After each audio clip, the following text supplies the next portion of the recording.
नमस्कार दोस्तों, स्वागत है आप सभी का आज की इस इम्पोर्टेंट क्लास में। तृतीय श्रेणी अध्यापक मुख्य परीक्षा का शैक्षिक परिदृश्य का एक अगला जो टॉपिक और बहुत ही अपडेट रहने वाला टॉपिक जो हम पढ़ रहे हैं आज, वो है विद्यार्थी कल्याणकारी योजनाएं। इसमें हम पढ़ेंगे दोस्तों, एक तो केंद्र सरकार की जो योजना चलाई जा रही है और इसके अलावा राजस्थान सरकार की योजना चलाई जा रही है। इसके अंदर आपका दोनों का कॉम्बिनेशन पढ़ना है। एक तो पहले पढ़ेंगे केंद्र सरकार की योजनाएं, फिर हम पढ़ेंगे राजस्थान सरकार की योजनाएं। दोनों योजनाएं आपके सिलेबस में दे रखी है।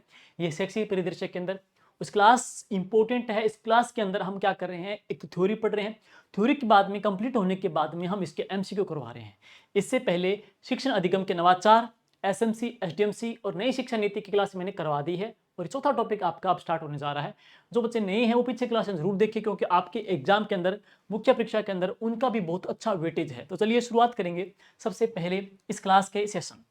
और ये जो क्लास हम, जैसे जिन बच्चों के पास ये बुक्स है, तृतीय श्रेणी अध्यापक मुख्य परीक्षा की शाब्दिक की शैक्षिक परिदृश्य और इसके अलावा शैक्षिक परिदृश्य का जो एमसीक्यू जो वर्जन आ रखा है उसका, इसमें क्या सिर्फ क्वेश्चन, इसमें क्या थ्योरी है।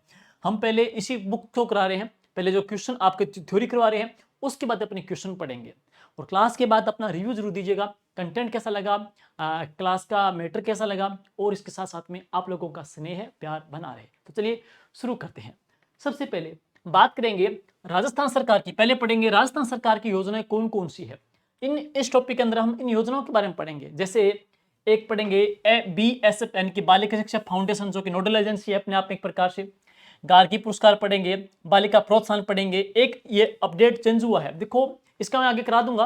पहले सरकार की योजना पढ़ेंगे। कांग्रेस सरकार के समय इंदिरा प्रियदर्शनी पुरस्कार योजना नाम था।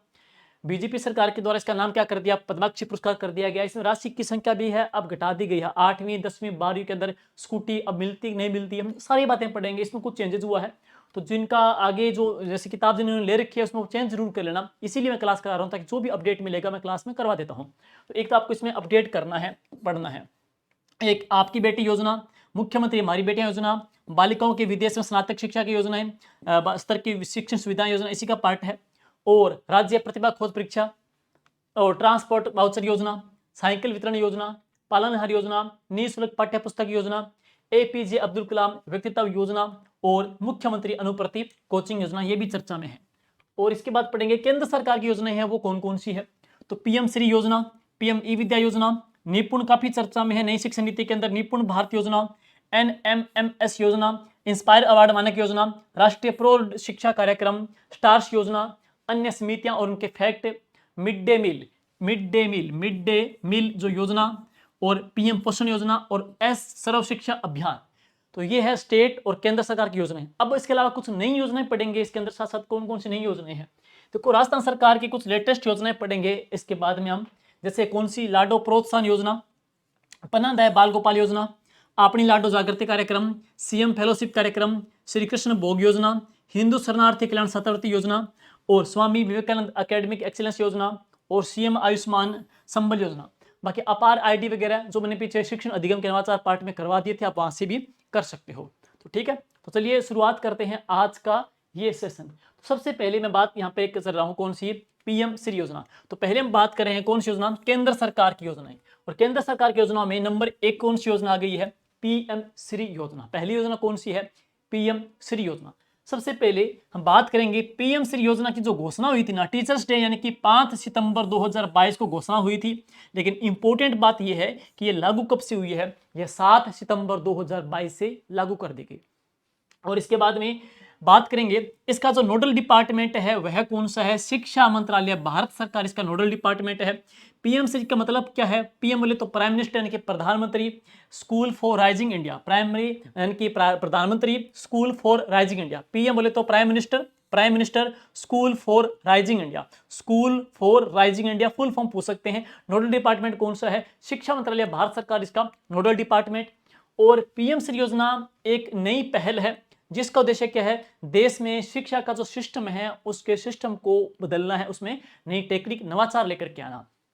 और इस योजना के तहत देश भर में 14,500 से अधिक स्कूलों का उन्नयन और विकास KV, केंद्रीय विद्यालय, नवोदय विद्यालय तथा सैनिक स्कूलों की तर्ज के ऊपर किया जाएगा। जिस लेवल के ऊपर KV स्कूल है, एनवीएस स्कूल है या जो सैनिक स्कूल है जो डेवलप है, उसी तरीके का पैटर्न है इन पीएम श्री स्कूलों में लेकर के आना, उनका उन्नयन करना, उनका विकास करना और शिक्षा में एक नई पहल लेकर के आना।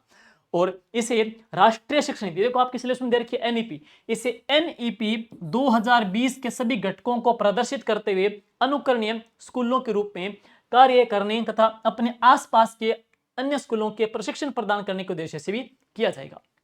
आगे अब देखिए, इस योजना का 2022-23 से 2026-27 तक के लिए, अब यही प्रश्न आ सकता है 2026-27 तक कुल बजट पड़ेंगे कितना है, 27,360 करोड़ का बजट है। और मेन बात यह है, आपसे पूछ सकता है पीएम श्री योजना शुरू कब हुई, 7 सितंबर 22 को, नोडल डिपार्टमेंट कौन सा है, पीएम श्री का मतलब कितना है, और पीएम श्री में केंद्र और राज्य का जो वित्त जो फंडिंग है पैटर्न है वो कितना है। तो इसमें जो फंडिंग पड़ेंगे 60 और 40 का, केंद्र सरकार की भागीदारी कितनी 60% और स्टेट गवर्नमेंट कितनी है तो 40% की इसमें विभक्त होगा। और जो विशेष स्टेट है वहां पे जो फंडिंग या जो वित्त पोषण रहेगा विशेष राज्यों के अंदर वो कितना रहेगा 90 और 10, उसमें 90% जो फंडिंग रहेगी वो केंद्र सरकार की रहेगी, 10% है उस अमुक स्टेट की रहेगी जो कि विशेष कैटेगरी के अंदर आता है।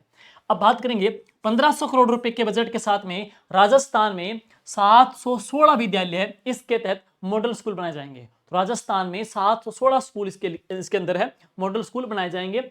और अब बात करेंगे एक जो फर्स्ट स्टेज था, एक पढ़ेंगे सेकंड स्टेज। तो प्रथम जो चरण था, प्रथम चरण में हमारे कितने स्कूलों का चयन किया गया, 402 स्कूलों का चयन किया गया है। और दूसरे चरण के अंदर है कितने स्कूलों का चयन किया गया, 237 स्कूलों का चयन किया गया है। तो टोटल मिलाकर के राजस्थान में 639 स्कूलों का चयन किया गया है। और टारगेट जो था वो कितना है, 716 स्कूलों का चयन करके उनको मॉडल स्कूल के रूप में है उनको डेवलप करना है। और उसके लिए बजट जो था वो कितना था, 1500 करोड़ रुपए का बजट। 716 स्कूल थे, अभी तक 639 स्कूल हमारे इसके हैं इसमें चयनित कर लिए गए हैं। तो ठीक है, तो ये आ जाएगा पीएम श्री योजना।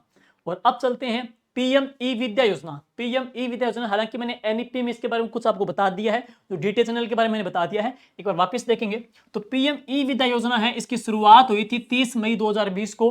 पूरे देश के लिए एक डिजिटल प्लेटफॉर्म है जिसके माध्यम से 1 क्लास 1 चैनल के तहत कक्षा 1 से लेकर के 12 तक के छात्रों को टीवी चैनल है उपलब्ध करवाना है। और राष्ट्रीय शिक्षा नीति 2020 के तहत शिक्षा मंत्रालय के द्वारा पीएम विद्या 200 डीटीएच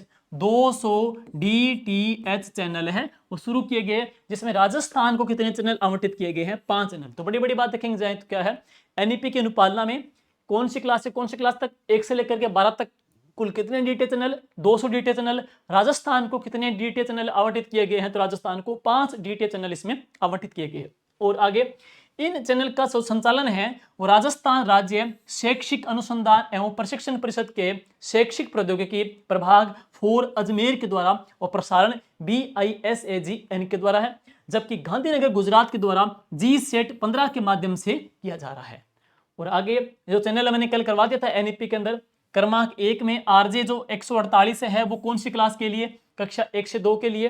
क्रमांक 2 में आरजे 149 ये कक्षा 3 से 5 के लिए है। इसके बाद क्रमांक 3 के अंदर आरजे 150 ये 6 से लेकर 8 तक क्लास के लिए। और क्रमांक 4 के अंदर आरजे 151 कक्षा 9 से लेकर के 10 के लिए। क्रमांक 5 में आरजे 152 ये कक्षा 11 से लेकर के 12वीं क्लास के लिए। तो हम कह सकते हैं राजस्थान को 5 डीटीएच चैनल आवंटित किए गए हैं, क्लास 1 से लेकर के क्लास 12 तक है। ठीक है, और अब आगे अगली जो योजना है वो है एनईपी के अंदर निपुण भारत, बहुत ही इंपॉर्टेंट FLN निपुण भारत कार्यक्रम, वेरी वेरी वेरी इंपॉर्टेंट है। सबसे पहले निपुण की फुल फॉर्म N बोले तो national initiative for proficiency in reading with understanding and numeracy. तो ये इनकी फुल फॉर्म जरूर देख लीजिए, निपुण की फुल फॉर्म क्या है, परखर हुआ, निपुण हुआ, MSRA हुआ, एबिल हुआ, FLN हुआ। आगामी एग्जाम के लिए सारी जितनी भी शॉर्ट की जो वर्ड है ना वो आप इकट्ठे लिख लो, ताकि एजुकेशन आपके इनोवेशन के अंदर है इनका भी एक बड़ा रोल रहेगा। और इसके पश्चात अब आप प्रसंग बनेगा कि निपुण की शुरुआत कब हुई, तो यह 5 जुलाई 2021 को, 5 जुलाई 2021 को तात्कालिक शिक्षा मंत्री रमेश पोखरियाल निशंक के द्वारा किया गया। तो 5 जुलाई 2021 को इसकी शुरुआत की गई।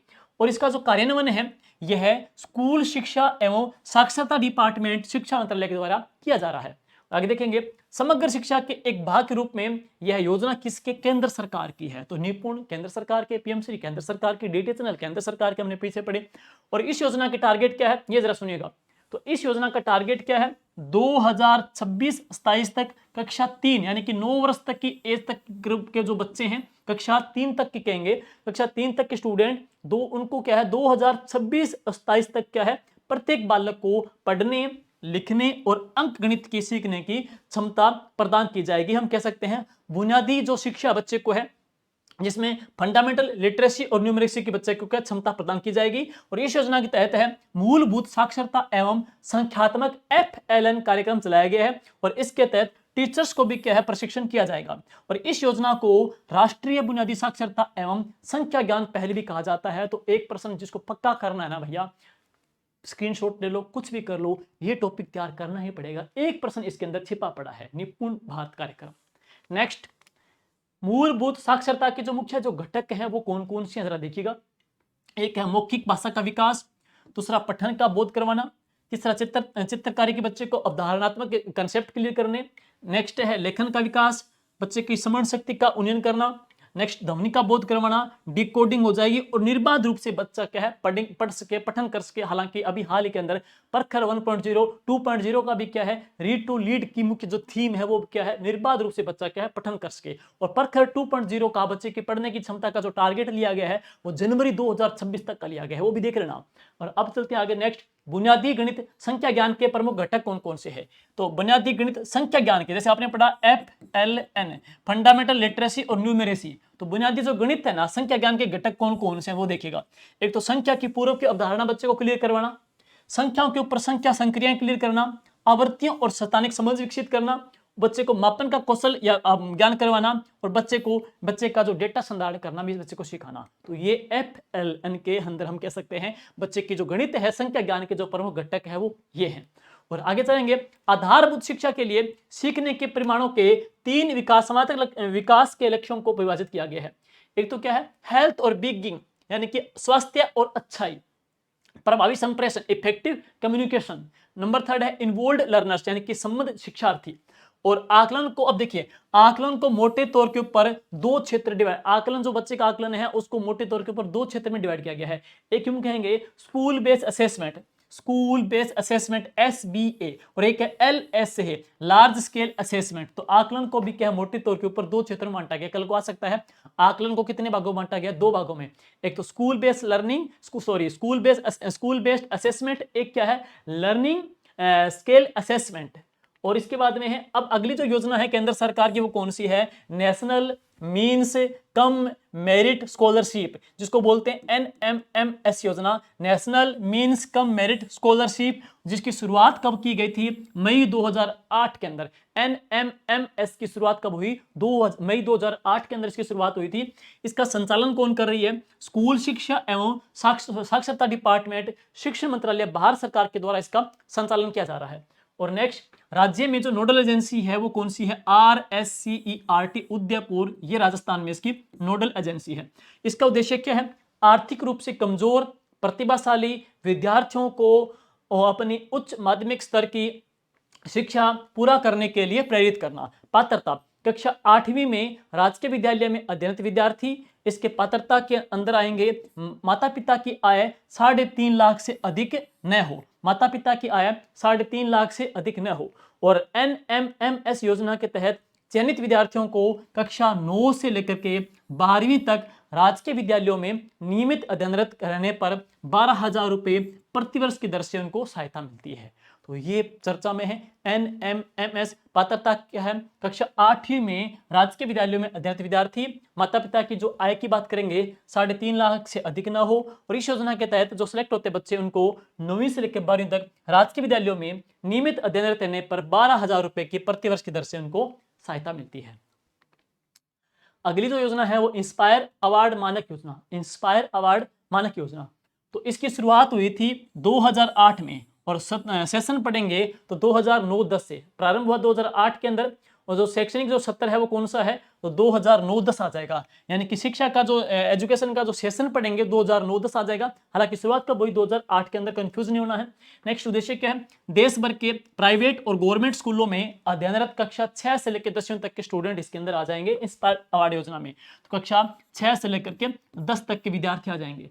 विद्यार्थियों को मौलिक, रचनात्मक और तकनीकी विचारों संबंधी नई दिशा देना और संचालन विज्ञान और प्रौद्योगिकी विभाग कौन कर रहा है, भारत सरकार कर रही है। पात्रता की बात करेंगे, कक्षा 6 से लेकर के 10 तक के सभी प्रकार के, यानी कि निजी और सरकारी दोनों बच्चे आएंगे।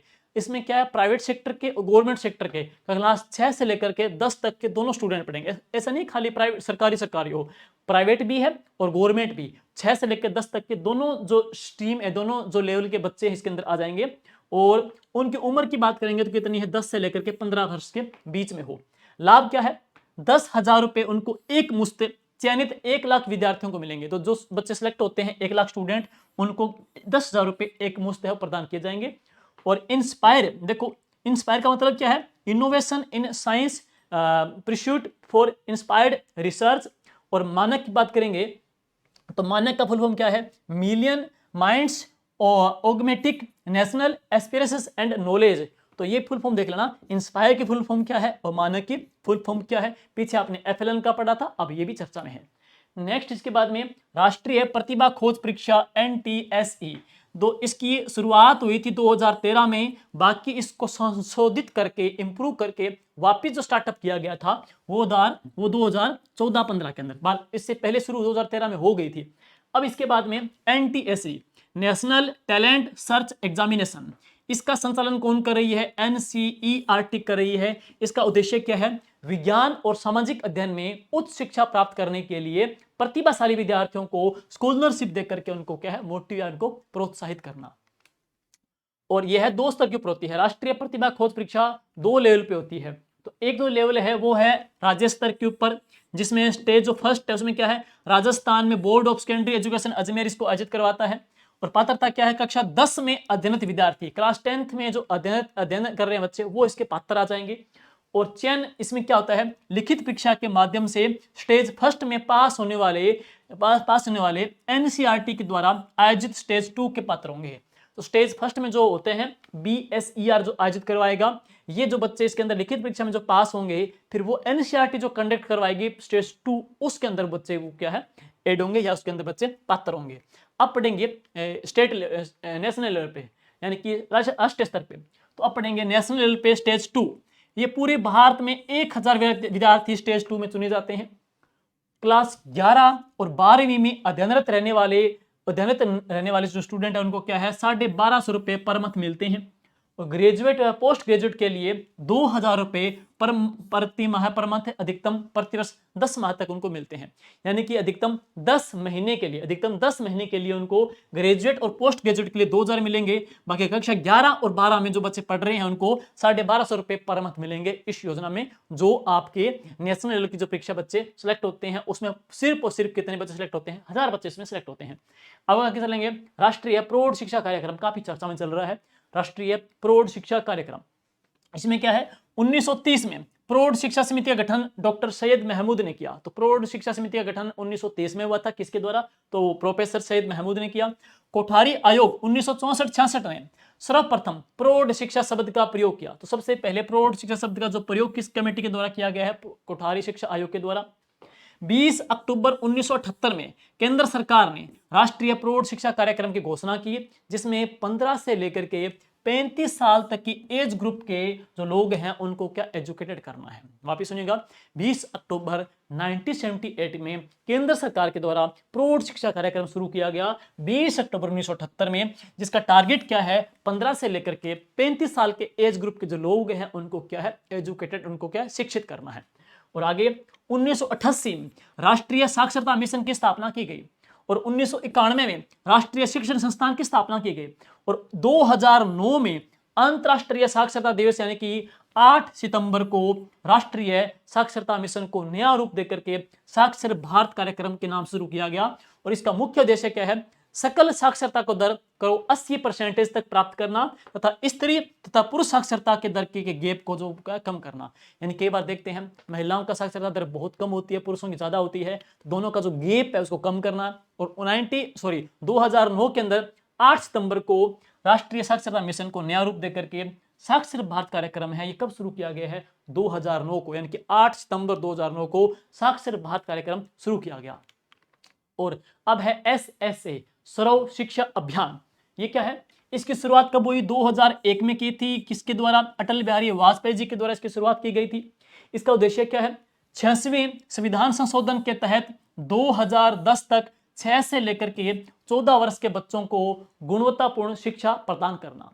सर्व शिक्षा अभियान सभी के लिए शिक्षा के नाम से जाना जाता है। सब पढ़ें सब बढ़ें सर्व शिक्षा अभियान का नारा है। कल को पूछ ले सर्व शिक्षा अभियान का नारा क्या है? सब पढ़ें सब बढ़ें, सब पढ़ें सब बढ़ें, सब पढ़ें सब बढ़ें, ये सर्व शिक्षा अभियान का नारा है। वर्तमान में अब इसका नाम करके क्या कर दिया? राष्ट्रीय शिक्षा अभियान कर दिया है। तो अब इसका नाम क्या कर दिया है? राष्ट्रीय शिक्षा अभियान। देख लेना, राष्ट्रीय शिक्षा अभियान। तो इसका नाम बदल करके वर्तमान में जो किया गया है वह क्या किया गया है? राष्ट्रीय शिक्षा अभियान। इसका अब बदल करके नाम बदल के कर दिया गया है राष्ट्रीय शिक्षा अभियान। राष्ट्रीय माध्यमिक शिक्षा अभियान 2009 यह केंद्र सरकार के द्वारा चलाया जा रहा है। तो यह किसके द्वारा चलाया जा रहा है? केंद्र सरकार के द्वारा चलाया जा रहा है। माध्यमिक शिक्षा को सार्वभौमिक बनाना और 14 से लेकर के 18 साल तक के युवाओं को गुणवत्तापूर्ण शिक्षा उनको प्रदान करना। नेक्स्ट है, यह प्रश्न पूछा गया था फर्स्ट ग्रेड एग्जाम के अंदर, स्टार्स योजना। स्टार्स योजना का फुल फॉर्म देखिएगा। स्टार्स योजना की शुरुआत कब हुई थी? 16 अक्टूबर 2020 को शुरुआत की गई थी, जिसकी अवधि है 2021 से लेकर के 2024-25 तक। 2021 से लेकर के 2024-25 तक ये थी योजना, स्टार्स योजना। और स्टार्स का मतलब क्या है? एस बोले तो स्ट्रेंथनिंग, टी बोले तो teaching, learning and results for state, learning and results for states. तो इसकी फुल फॉर्म है। वित्त पोषण कौन कर रहा है स्टार्स योजना को? फंडिंग कौन कर रहा है? तो देखिएगा जरा, वर्ल्ड बैंक, विश्व बैंक 15% भागीदारी विश्व बैंक की है, 53% भागीदारी केंद्र सरकार की है, जबकि राजस्थान सरकार कितनी है? 32% है। तो वर्ल्ड बैंक, केंद्र सरकार, स्टेट गवर्नमेंट, वर्ल्ड बैंक, केंद्र सरकार, स्टेट बैंक, तीनों के द्वारा इसको क्या है? फंडिंग प्रदान की जा रही है। और इस योजना में कितने स्टेट शामिल है? स्टार्ट योजना के अंदर कितने स्टेट शामिल है? तो 6 स्टेट आ जाएंगे। कौन कौन से? एक तो इसमें क्या लाइट हाउस के रूप में स्टेट कौन कौन से हैं? तो इसमें केरल, हिमाचल प्रदेश, राजस्थान। और ऐसे स्टेट जो लर्निंग स्टेट के रूप में जाने जाते हैं इसमें 8 हैं। तो एक ओडिशा, एक MP, एक कौन सा? महाराष्ट्र। तो टोटल इसमें 6 स्टेट आ जाएंगे। उद्देश्य क्या है? राज्यों के लिए टीचिंग, लर्निंग और परिणाम मजबूत बनाना, और इसे राष्ट्रीय शिक्षा नीति 2020 के लॉन्च व्हीकल के रूप में जाना जाता है। तो स्टार्स योजना NEP 2020 का एक लॉन्च कार्यक्रम, लॉन्च व्हीकल के रूप में भी यह पॉपुलर है। तो स्टार्स योजना NEP 2020 के महत्वपूर्ण लॉन्चिंग कार्यक्रम का भी एक महत्वपूर्ण घटक है। तो पढ़ना ही पढ़ना है। Strengthening, teaching, learning, results for states की फुल फॉर्म है। फंडिंग बता ही दिया, विश्व बैंक, केंद्र सरकार, राजस्थान सरकार के द्वारा। शुरुआत कब हुई? 16 अक्टूबर 2020 तक। अवधि कितने कब तक थी? 2024-25 तक ही इसकी अवधि थी। और अब है मिड डे मील योजना। हालांकि इसके बारे में डिटेल कराऊंगा। मिड डे मील के जो 6 दिन का जो आपका मेन्यू होता है, मेन्यू प्लान अलग से पढ़ूंगा, क्योंकि मेन्यू प्लान अभी सरकार ने चेंज कर दिया है। मेन्यू प्लान से प्रश्न आ सकते हैं, मैं बाद में कराऊंगा। एक बड़ा देख लीजिए मिड डे मील। तो मिड डे मील की जो शुरुआत हुई थी ना, यह 15 अगस्त 1995 में शुरुआत किसने की? केंद्र सरकार ने। तो MDM की शुरुआत 15 अगस्त 1995 में केंद्र सरकार के द्वारा की गई। इसमें जो फंडिंग रहती है स्टेट गवर्नमेंट की 40 है और केंद्र कितनी? 60। तो मिड डे मील में जो फंडिंग रहती है केंद्र सरकार की 60%, स्टेट गवर्नमेंट कितनी? 40% रहती है। प्रधानमंत्री पोषण योजना, प्रधानमंत्री पोषण योजना, इसकी शुरुआत कब हुई? 29 सितंबर 2021 को इसकी शुरुआत की गई। योजना की जो अवधि 2021-22 से लेकर के 2025-26 तक मिड डे मील के स्थान पर लागू करना है। तो वर्तमान का जो शैक्षणिक स्तर चल रहा है वो 2025-26 चल रहा है। तो प्रश्न आ सकता है प्रधानमंत्री पोषण योजना कब से लेकर कब तक है? तो यह जो अवधि 2021-22 से लेकर के 2025-26 तक है, 2025-26 तक है।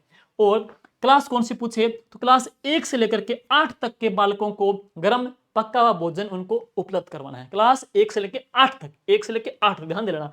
तो आपका प्राइमरी 3rd ग्रेड क्या प्राइमरी टीचर्स के लिए ही है। तो यहाँ पूछ सकते हैं कौन सी क्लास के लिए? कक्षा 1 से लेकर के 8 तक के बच्चों के लिए। और इसका उद्देश्य क्या है? पोषण की स्थिति में क्या सुधार लेकर के आना। और अब इसके बाद में पढ़ेंगे शिक्षा के ऊपर राष्ट्रीय समिति 1970 में बनी, ये ईश्वर भाई पटेल की अध्यक्षता में बनी थी। यशपाल जो कमेटी बनी 1992 के अंदर, यह प्रोफेसर यशपाल जी की अध्यक्षता में बनी थी। बोझ के बिना अधिगम शीर्षक आधारित स्कूली बस्तों के बोझ को कम करना, हालांकि मैंने नो बैग डे के बारे में पीछे बता ही दिया है। और बच्चे के अपनी जो एक रिपोर्ट है विश्व बैंक की रिपोर्ट की बात करेंगे, वर्ल्ड रिपोर्ट की बात करेंगे, तो बच्चे के वेट के 10% के हिस्से के अकॉर्डिंग बस्ते का बोझ होना चाहिए। और 2 जो दिवस है महीने के अंदर है वो नो बैग डे के रूप में मनाए जा रहे हैं। ठीक है, 2 सैटरडे आ जाएंगे वहां पे।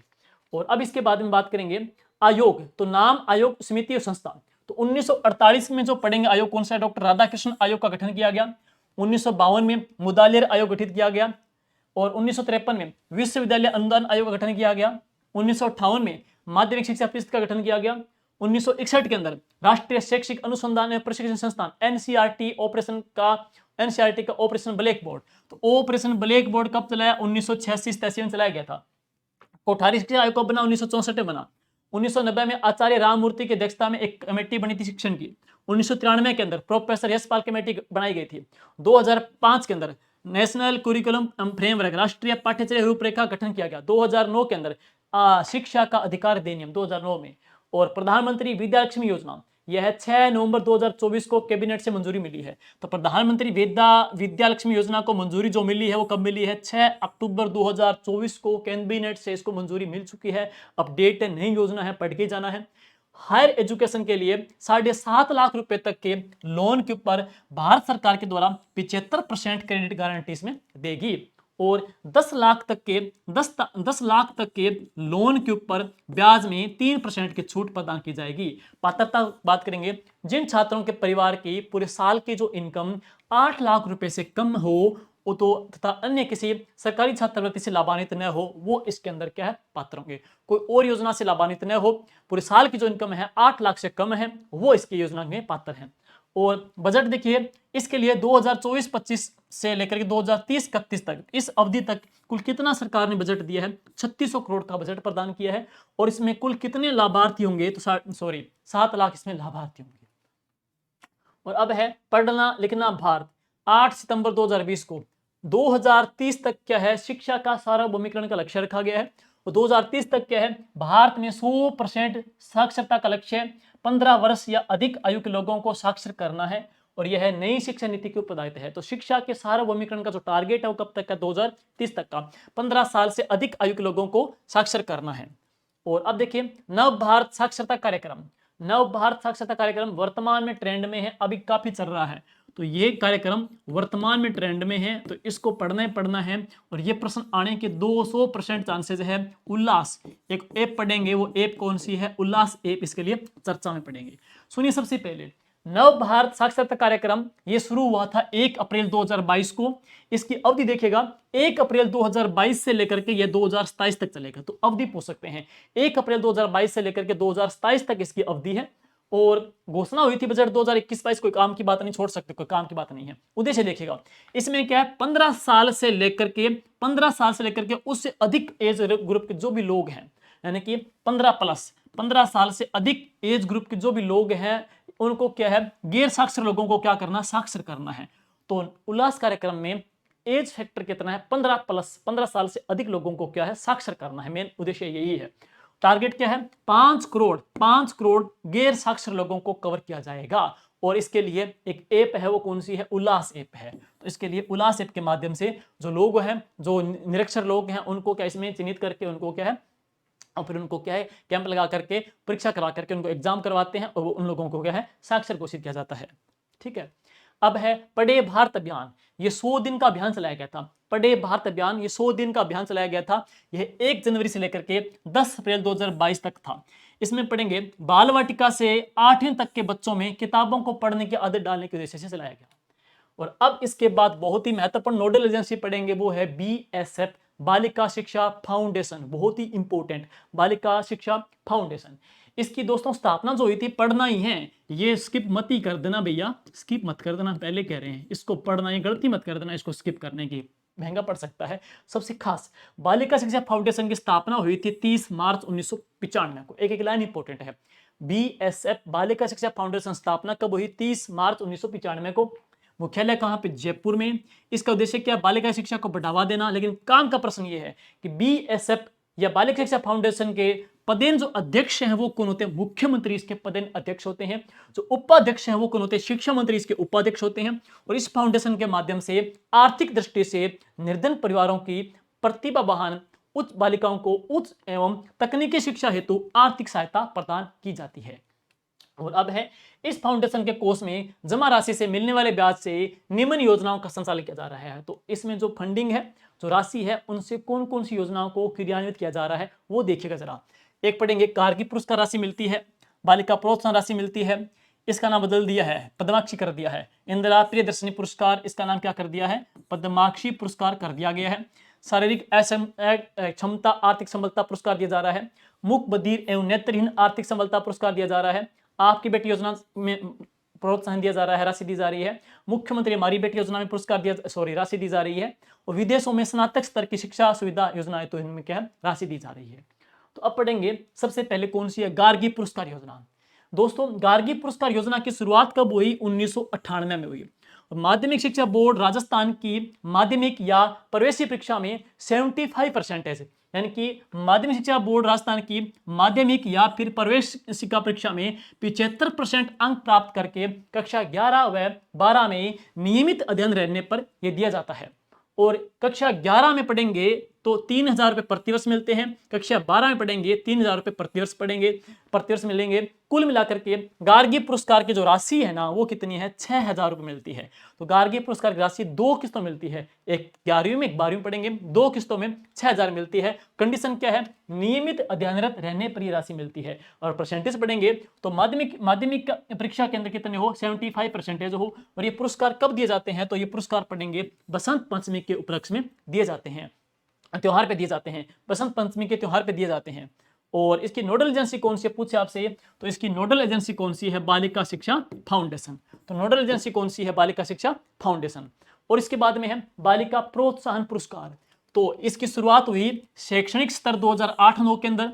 नोडल एजेंसी कौन सी आ जाएगी? बालिका शिक्षा फाउंडेशन आ जाएगी।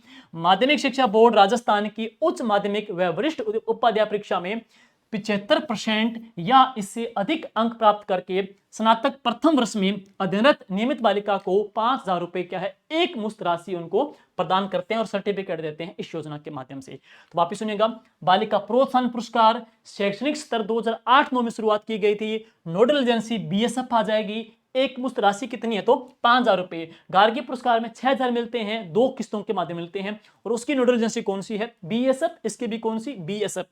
और अब इसके बाद पढ़ेंगे इंदिरा प्रियदर्शनी पुरस्कार। दोस्तों ये चेंज हो गया है, ये थोड़ा देखना आपको। तो जिन्होंने किताब ले रखी है थोड़ा चेंज कर लेना भैया, अभी करंट का ही है, कुछ ही टाइम समय पहले ये क्वेश्चन चेंज, इसमें योजना चेंज की गई है। देखो, इंदिरा प्रियदर्शनी पुरस्कार योजना था और ये शुरुआत हुई थी कब? 2010-11 के अंदर इसकी शुरुआत की गई थी। इसका उद्देश्य क्या है? बालिका शिक्षा को बढ़ावा देना। लेकिन अब इंदिरा प्रियदर्शनी पुरस्कार का नाम वर्तमान सरकार के द्वारा अब इसका नाम क्या कर दिया है? पद्माक्षी पुरस्कार कर दिया गया है। तो अब इसका ये नाम नहीं रहा है, अब इसका नाम क्या कर दिया है? पद्माक्षी पुरस्कार कर दिया है। पूर्ववर्ती सरकार ने इस योजना का नाम बदल करके पद्माक्षी कर दिया था। वर्तमान सरकार ने 2019 में पुनः इंदिरा प्रियदर्शनी कर दिया। यह था कांग्रेस सरकार के द्वारा। फिर हम पढ़ेंगे वर्तमान जो सरकार है, भारतीय जनता पार्टी सरकार, पढ़ेंगे वर्तमान सरकार के द्वारा वापिस इसका नाम क्या कर दिया है? पद्माक्षी। तो पहले इंदिरा प्रियदर्शनी, फिर पद्माक्षी, फिर इंदिरा प्रियदर्शनी, और वापिस इसका नाम जो हो गया वो क्या हो गया है? पद्माक्षी पुरस्कार इसका नाम अभी हुआ है, अभी जस्ट 2025 में इसका राशि बदल दी है, नाम बदल दिया इसका। और इस योजना के तहत माध्यमिक शिक्षा बोर्ड राजस्थान के द्वारा आयोजित माध्यमिक यानी कि 10वीं व उच्च माध्यमिक 12वीं स्ट्रीम कौन सी? साइंस में, आर्ट में और कॉमर्स, साइंस आर्ट कॉमर्स परीक्षा तथा प्रारंभिक शिक्षा विभाग बीकानेर के द्वारा आयोजित कक्षा 8 की परीक्षा में जिला स्तर के ऊपर प्रथम स्थान प्राप्त करने वाली 8 वर्गों की बालिकाओं को प्रदान किया जाता है। एक एससी की, एक एसटी की, एक ओबीसी, एक विशेष पिछड़ा वर्ग, एक बीपीएल, एक निःशक्त जन, एक अल्पसंख्यक, एक कौन सा है? सामान्य वर्ग। तो इन 8 वर्गों के अंदर। और इसमें पढ़ेंगे अब देखो राशि। तो देखो भाई, 8वीं के अंदर पहले जो राशि मिलती थी ना इस पद्माक्षी पुरस्कार में, पहले राशि कितनी थी? 40,000 रुपए थी। तो वर्तमान में इस राशि को कितना कर दिया है? अब 25,000 घटा के कितना कर दिया? 25,000 कर दिया है। 10वीं के अंदर पहले राशि कितनी मिलती थी? 75,000 मिलती थी। तो अब इसकी राशि को कितना कर दिया? घटा करके 50,000 कर दिया है।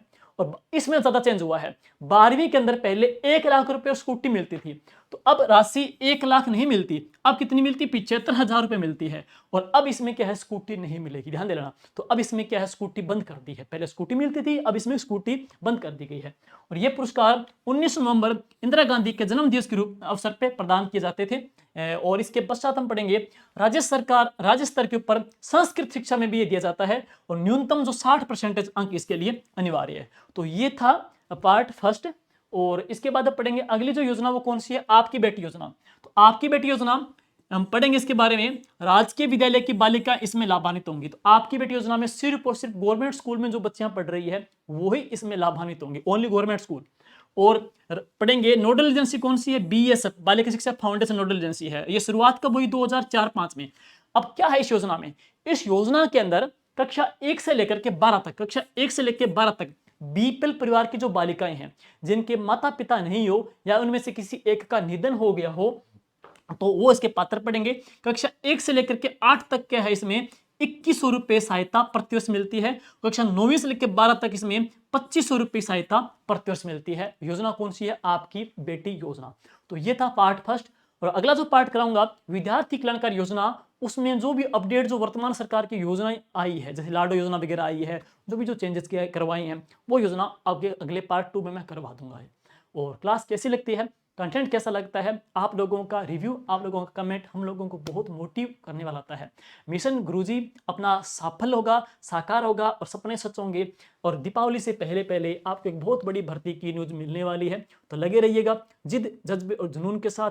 अपनी मेहनत, अपने लक्ष्य हैं, जल्दी ही प्राप्त कर लेंगे। Thank you, all the best.